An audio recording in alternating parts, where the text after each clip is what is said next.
Hey, what's up, guys? Welcome to the Bible Study Minute. Today we're taking a look at Psalm 18 and 2 Samuel chapter 9. Starting in 2 Samuel, we see David keeping his promise to Jonathan, and he had promised Jonathan that he would show kindness to Jonathan's household. And we see him doing just that by bringing Mephibosheth, Jonathan's son, into his house. Now, Mephibosheth had some injuries from earlier in his childhood, but David brings him into his house and treats him as one of his own children.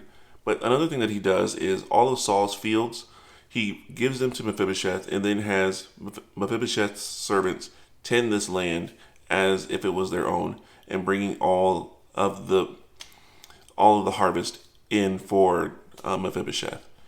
But then we hop over to Psalm 18.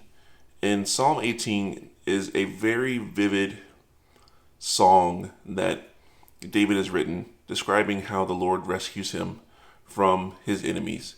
And we get a very clear and vivid description of just the anguish that David was in as he was near death many times, running for his life from his enemies.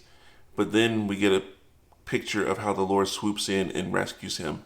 And we see part of this that David cries out to the Lord, and that he talks about how he was righteous and how he was attentive to the Lord's commands and tried his best to keep them. And this is one of the reasons why the Lord responded to his cries in the way that he did. And then we see him ultimately praising God for the victory and salvation that the Lord has provided for him, and just all the blessings that he's given him. And in much the same way, that's how we need to respond, is we need to be, one, first and foremost, righteous people. We have no righteousness of our own. We know that. But as believers, we have the Holy Spirit and we have the righteousness of Christ on our behalf.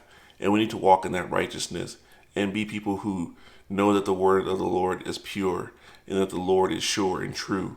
And then walk in those commandments that he has given us. And then we can know that when we cry out to the Lord, that he will provide us salvation ultimately from sin and death. But then in other circumstances in our life, the Lord will also come through. Maybe not in the same way that he did for David, but we know that the Lord will answer our cries. So that's what I want to leave you with today as you take a look at this psalm.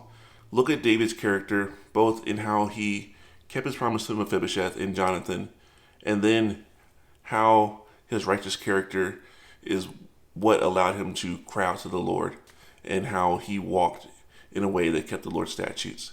So until next time, grace and peace.